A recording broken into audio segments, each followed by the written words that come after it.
mother of six, who went by the rap name Insanely Gorgeous, would drop her first music video, posting it to Facebook.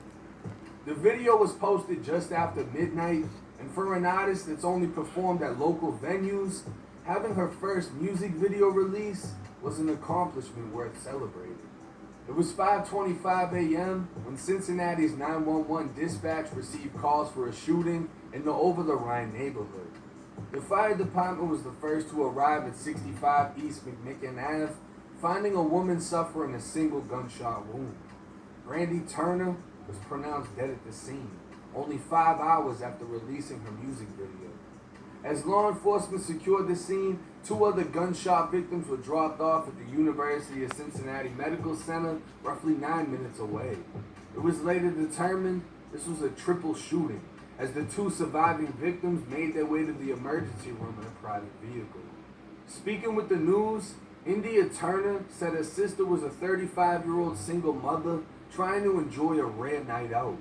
She just wanted to celebrate, but it was in the wrong place and at the worst time.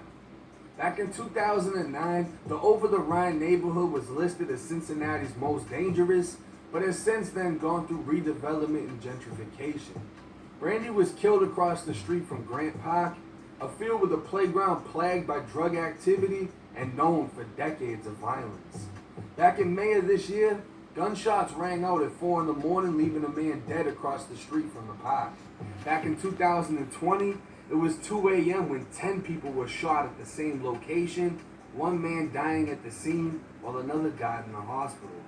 This was the playground you'd never see kids at, as parents knew they wouldn't be spared by the shooters. They're like, why my mother can't go to work? I said, it's too much killing. Daylight, night, and they don't care if it's kids in the park. They don't care who in the park. They're going to shoot, they're going to shoot.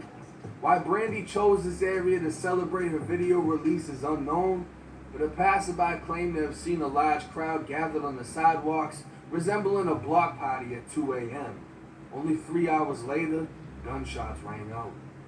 Brandy's family expressed she wasn't the target, and only a bystander leaving the possibility that the 2 other victims were the intended targets.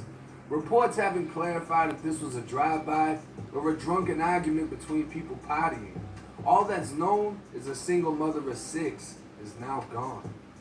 Comments on social media never fail to lack sympathy, and many were questioning the image Brandy was trying to portray as she waved guns throughout her video.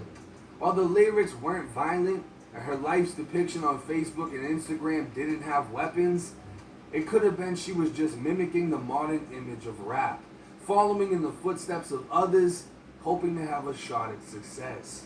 It's just that much more of an eye-opener, seeing someone fall victim to gun violence before even being able to portray violence. With misdemeanor arrests for drug possession and drug paraphernalia, she'd had those cases dismissed.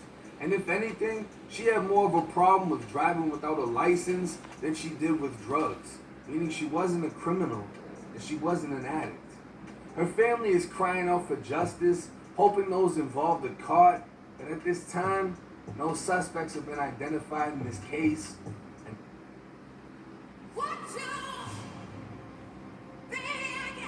What they want, what they need. For Black women business owners, it all starts with a little respect. 6 kids and a family that loves her dearly. She was just standing there chilling, and out of nowhere shots were fired, and she was one of the 3 victims who got hit, and unfortunately she didn't make it. She was just trying to celebrate that. That's all she was trying to do. We're just praying for the best, and we're just hoping that the person who's involved and did this is caught, because they deserve to ride. Now this is